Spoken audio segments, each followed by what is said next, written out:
Hello and welcome to the Handicapable Black Woman Throne Room.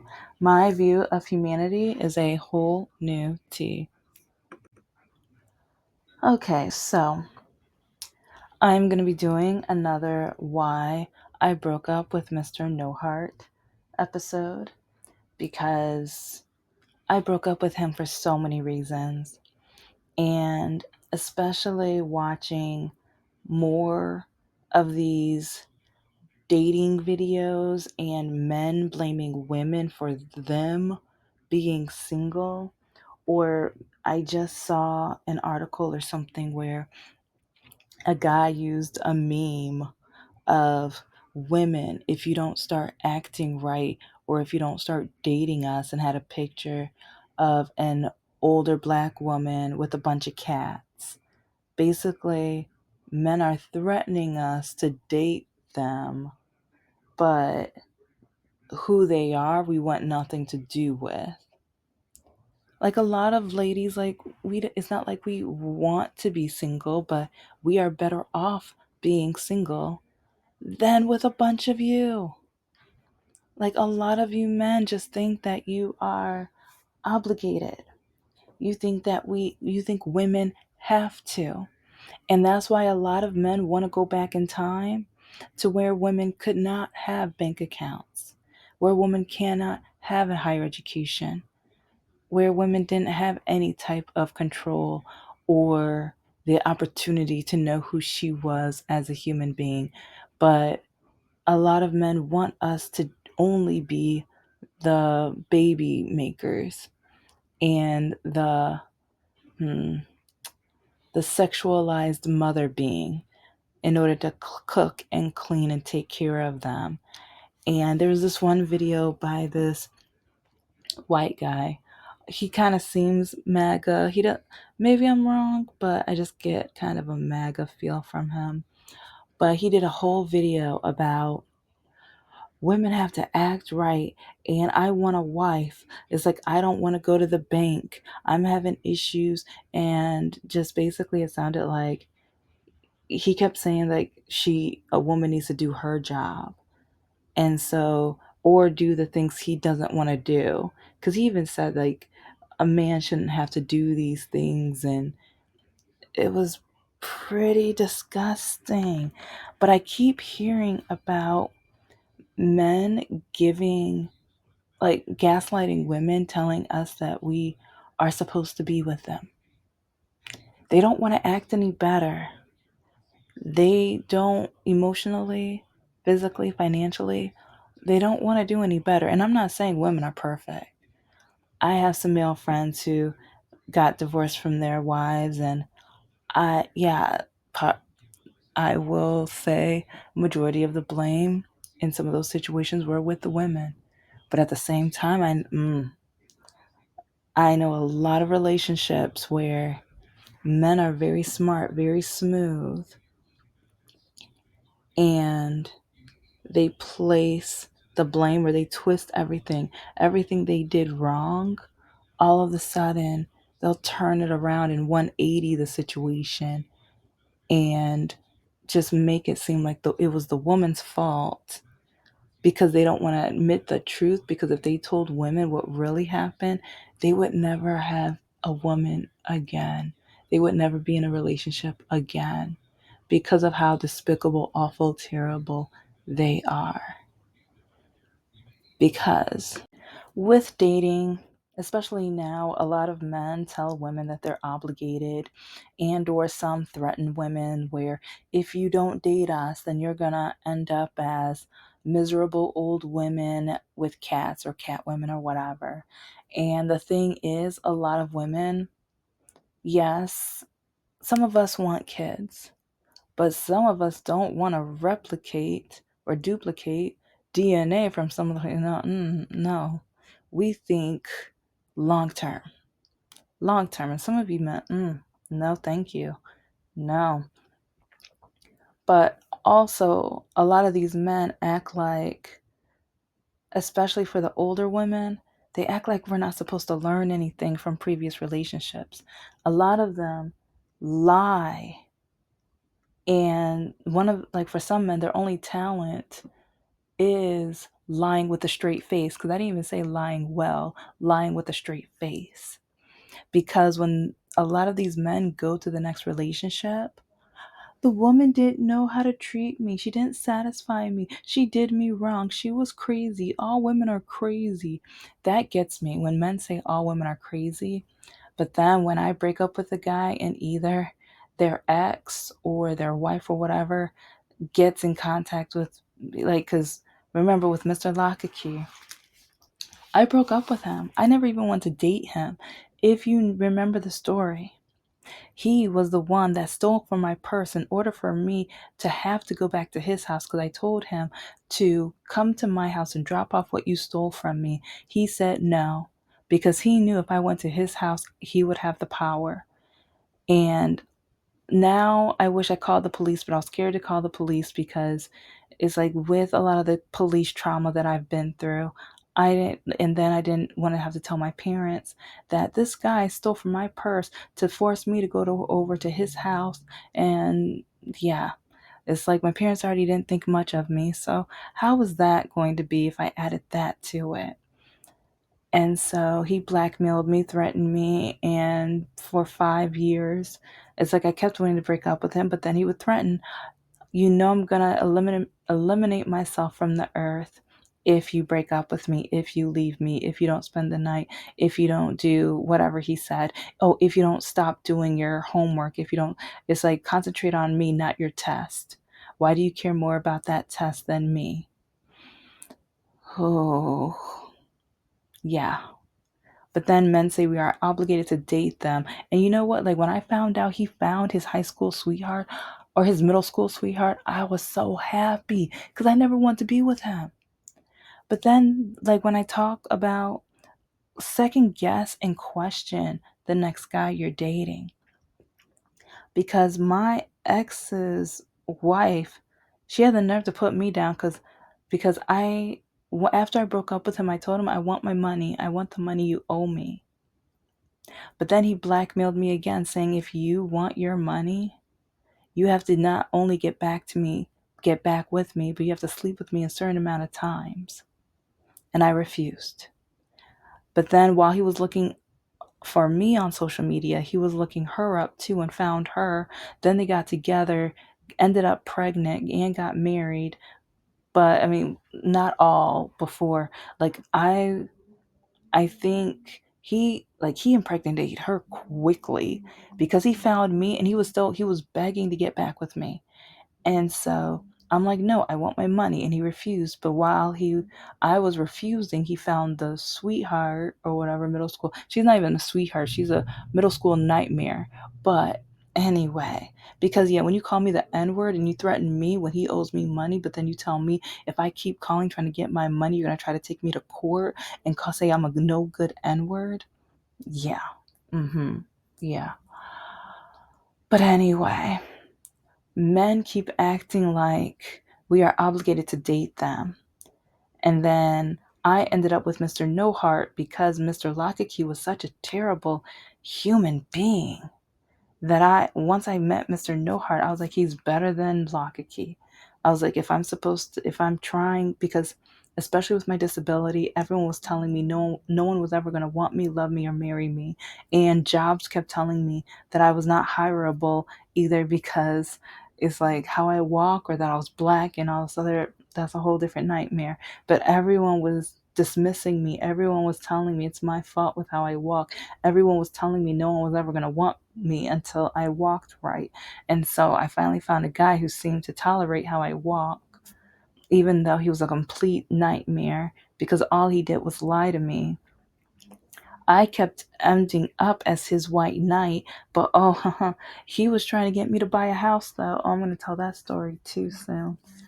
Because I was saving up to buy myself a house, but then he kept hinting that he wanted to move into that house. He was never going to move into that house. He did I would tell him, no. It's like, and then he would tell me that once his youngest daughter graduated from high school, that I was going to move up north with him. No, I'm not. Why would I make that big mistake? Why would I do something stupid like that? It's like, especially when your town has people like, yeah, Confederate flags and all that. Like, no. How so? Like, you don't care about my safety. And that's the thing. He didn't care about me or my safety. He cared about my wallet and my body and however else he could use me. That's the only things he cared about. He didn't care about me. He didn't love me. He didn't, oh no. And so when I do this series of the over 40 reasons why I broke up with him, there are so many. And I'm just saying, like, ladies, when you date the next guy and he says, "Oh, she was crazy," analyze that. I'm doing that. I'm asking questions and ask questions on top of the questions and things like that. So, because the man's always going to blame the woman. But then part of me, I find it funny when men blame me because, like I said, girlfriends or wives, whatever, they try to find me on social media and stuff. But it's funny. The they tell, like, when the woman tries to tell me how I'm no good and they try to tell certain things that are not true or the man flipped it, but then years later, even sometimes months later, the guy is trying to get back to me. And some even admit that they lied to her, or they were just like, "Well, I can't believe you're this amazing. It's so unfair. It's like, how come you're doing A, B, and C? That's not good. Like, how you're just gonna make me look less of a man. How it's like, how am I supposed to get another woman? And you didn't do anything wrong. I had to flip something. I had to do something. I had to make up a reason. I had to say you were crazy." Yeah, yeah. So be careful out there with dating because a lot of these men, they don't care anything about you. All you are is a uterus and or the body parts that they want and desire. And or you have a car and or you have a good credit score and a good viable bank account. For some men, that's all they want. They don't want you as a person. Because I've even had guys tell me it's gay to hang out with your girlfriend.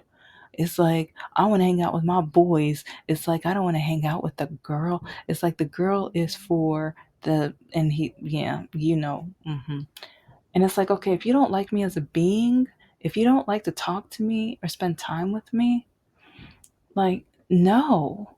But then they would say I'm stupid. But then they would say I'm stupid because it's like, I would think the guy I'm dating, I want to feel like they're my best friend. And there were moments where Mr. No Heart, I felt like he was at least a friend. I said I wanted him to be a best friend, but I would say, I feel like you're my friend. And sometimes he would kind of give me a side eye. When you keep telling me how you want my money and or you need to borrow my car and you want me to lie to my parents in order to borrow my car and or just, yeah, there were so many times he used me. And he was proud of it too. But then when I would put it in his face, when I would tell him the truth that I know, because yeah, he would lie to other people. No, I know the truth, dummy. No, mm-mm. I know the truth. Don't let these men lie to other people about you, because a lot of them will.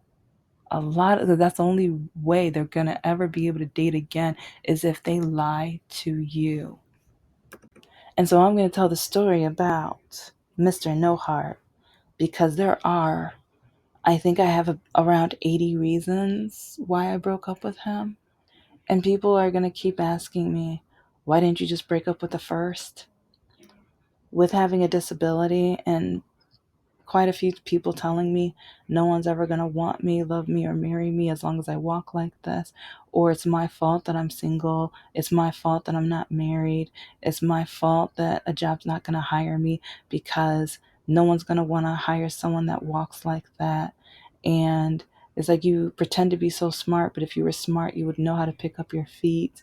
You know you're not you're valuable woman or you're a leftover because you're walking like a, yeah, let's just say they said a few words and etc. etc. So my self-esteem was already lower than low. I thought I was the most worthless. I was just like, you know what? No one's ever gonna want me anyway, and I don't want him to eliminate himself. And then with Mr. No Heart, I was just at a point where, okay, he doesn't have an addiction. Okay, he says he is a sapiosexual too, but he wasn't. He just played the part for 90 days. And he was such a liar too. And the thing is, like, every time he lied to me, but then I went to either a family member or even one of the neighbors and stuff and talked about it. Oh, well, he just finished his divorce. It's like he's just going through things right now. He's a troubled man. Just give him time. Once he knows how amazing you are, once he realizes that he's never going to have any better than you, he will come around. I kept hearing that. Ladies, if you hear that, run. Because these men don't care. If a man finds out how great you are, they're still gonna treat you horribly. And they're gonna be proud that they were able to find a good woman to treat horribly. They're gonna be proud of it.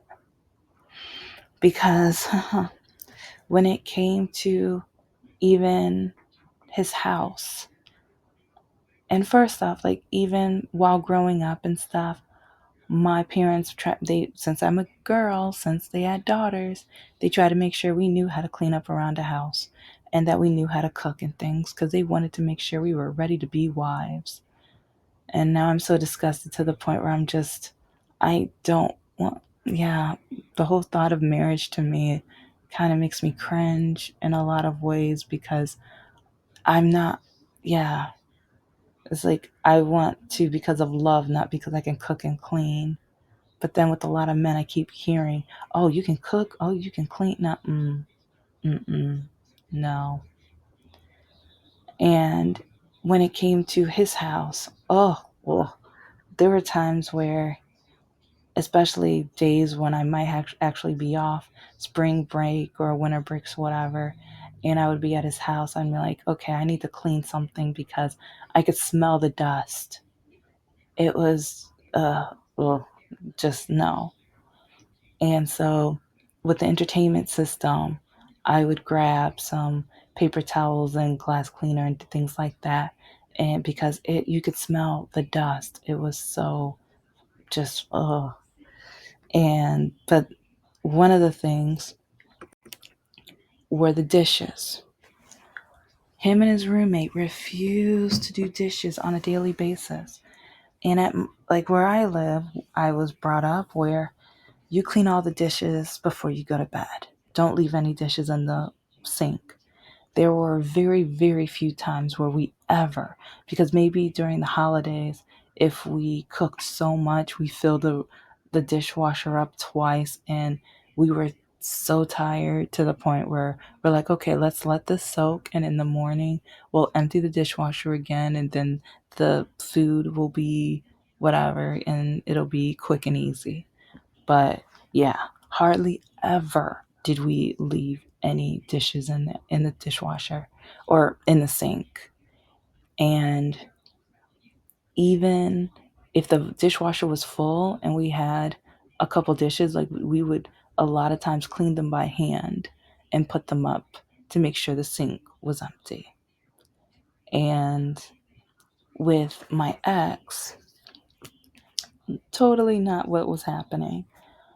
They would wait like, sometimes I would clean, like, when I cooked, I would clean the dishes that I cooked with.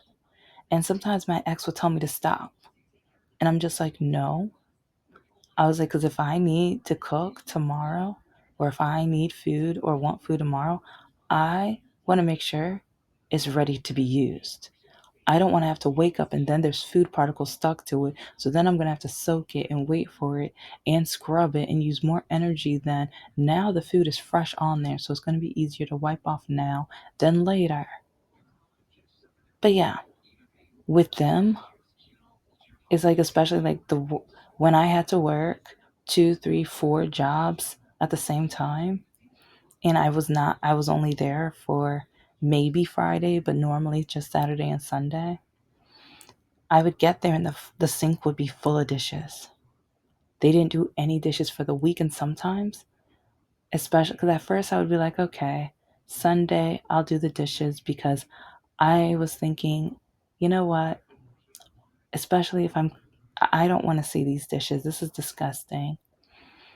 But then there were some weekends where, especially if I'm grading and I have more work to do over the weekend to get ready for the next week, I'm just like, no, mm-mm. We'll order a pizza. I don't care. It's like especially if you say that you're never going to marry again, you kind of want to act like I'm your wife, but at the same time, only when you benefit from it. I'm not your maid. I'm not your maid. So there were some weekends where I would go around those dishes so hard and or make sure we ate stuff and to the point where I didn't have to deal with any of that. But guess what would happen the next week? They still didn't do the dishes. So now there's 2 weeks worth of dishes in the sink. And they would argue on whose turn it was. Excuse me, it's called just someone do the dishes. Just someone do the dishes. Who can like okay, I know the whole roommate thing and yes, sometimes it'll be exhausting and stuff, but it's like if I had a roommate, it's like if I was cooking, I would clean my dishes, put them up. Especially like at first, I might start off like, make sure the sink is empty, clean them all, whatever. But it's like if the other person was never doing them or they never volunteered, then I would just clean my dishes, the part that's my responsibility. And if I had kids, I would clean my kids and myself dishes because my kids are my responsibility, not the roommates. But then if it goes over to 2 weeks, I would have a discussion. I would talk to that roommate because once you leave dishes in the sink, and especially like if they rinse them off at least or at something to the point where not much food residue was on them, I would still be upset because 1 week and 2 weeks worth of dishes is absolutely disgusting. But at least they wouldn't have the issue that ended up happening and occurring. Because guess what? It's in the title, so I think you already know. There were some weeks where like, I wanted to make breakfast. That's one thing that I was trying to do on a regular basis or once a weekend while I was over. But there were some weekends where I refused because I would go to the sink and I would look at the dishes and I would see little maggot friends. And so I'm like, you know what? I'm going to go run errands and I'm probably going to go pick up breakfast somewhere else. And just for me, I'll eat it in the car and come back and not even care. Yeah, because sometimes my ex he even would be like, "Oh, if you're gonna order anything," because then he would want me to take his order. And if it was the weekend that he had his daughters, he would want me to take their orders too. And sometimes he would pay me back, but most times no. Because he would then say, "Oh, yeah, you want to be their stepmom, right?" So, no, I've learned it's like out of all the money that he owes me, I made sure on particular days, especially when it came to the dishes and stuff like that, I'm running errands. I'm going to pick up my breakfast, eat it in the car, have no evidence, and then get back into the house like nothing happened. If you guys are hungry, you'll figure it out. If that sounds selfish, I don't care. It's like he should have cleaned those dishes. He should have made sure there's no little friends crawling up on his dishes because that's disgusting and nasty. And some red pill men or some men are going to be like, well, you're a woman, that's your job. I don't live there. I didn't live there. I was working 2, 3, 4 jobs because I was trying to save for a house. And that's the funny thing, too. Because I've mentioned the whole house thing a few times, but in different scenarios, because he was trying to trick me to buy us all a house because I kept saying I was buying myself a house. But then he kept hinting that he wanted to move in with me. And I'm like, no, no, remember when we first met, you said you never wanted me to move in with you. You didn't want to be my white knight. You didn't want to save me. You didn't want to help me or protect me. And I told you I didn't want you to anyway. So yeah, just realize I'm not your white knight. I'm not here to protect you. You'll figure it out. You'll take care of your daughters. If you wanna buy a house, figure it out. Because he begged me to start a business with him. I already told that whole story, so go listen to it. But he begged me to start it. And then after this man could not save a penny to his name, begged me, because he knew I always wanted to start a business. Begged me.